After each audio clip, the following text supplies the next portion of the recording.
Welcome to a new video on my channel. I hope you're doing fine. Today I want to give you an overview about the upcoming merger between Lionheart Acquisition Corp II, LCAP, and MSP Recovery, MSP. The shareholder vote will be held on May 18th and the closing is anticipated for May 20th. The new ticker symbol will be MSPR. So now let's jump into the investor presentation, and I want to highlight a few slides of this presentation.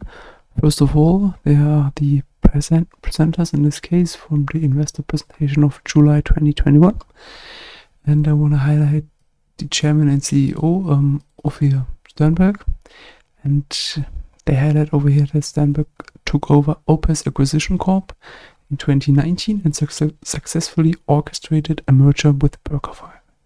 So keep this in mind. So this guy has experience with managing SPACs, and we'll come back to this later on. So what is the mission of the company?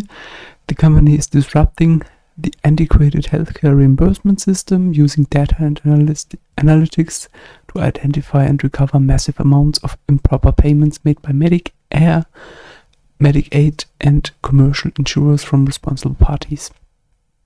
And the problem is, according to the company, that the responsible payer for the Medicare and Medicaid are not found or billed.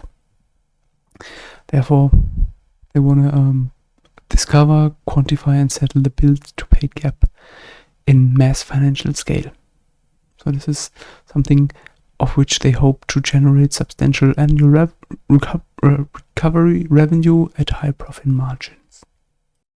In the investor presentation, they highlight the huge TAM. This is around 17.7% of GDP in 2019 and is expected to grow to around 20% of GDP by 2028 to around $6.2 trillion.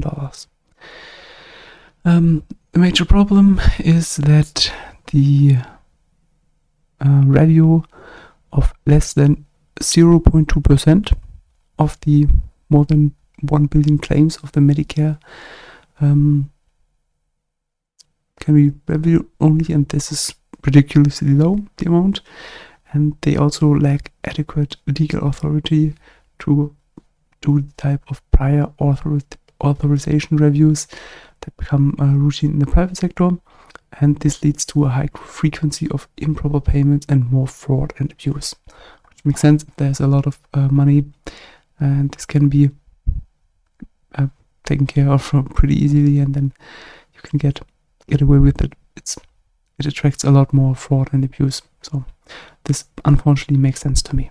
In the next slide, they go over the details on what they plan to do and what their approach is. However, I'm not really sure if that's really needed to get into the way. Basically, they put in a lot of different datas, and then they have different processes to use, on the one hand, the artificial intelligence and also then machine learning to improve the recovery and also do the work in a way like this. However, I think the most important thing will be coming on slide 28, and this is the income statement and their forecasts.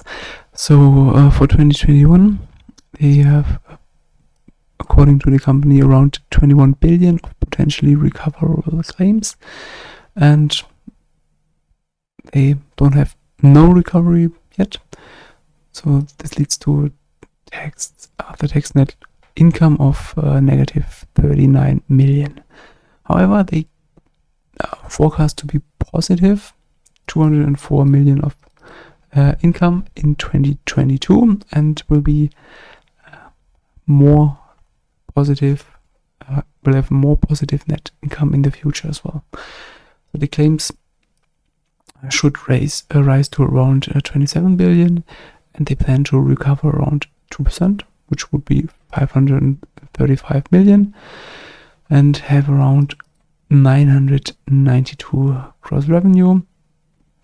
And as I mentioned before, the after-tax net income should be around 200 million. And this should be scaling up pretty nicely, and also the amount should be increasing in the future quite dramatically.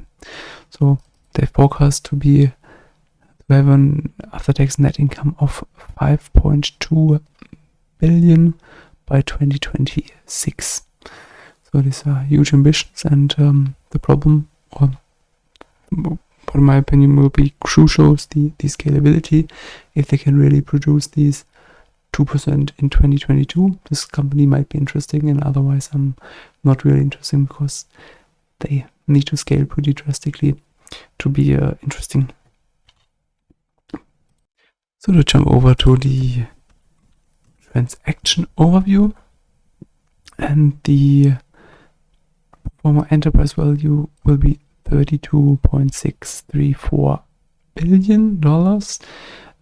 Cash to MSP balance sheet is 160 million, and the SPAC founders get 64 million of shares.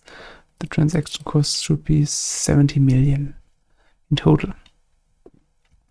They also put down here the pro forma enterprise value divided by 2023 and 2024 revenue, which is 10.5x and 3x.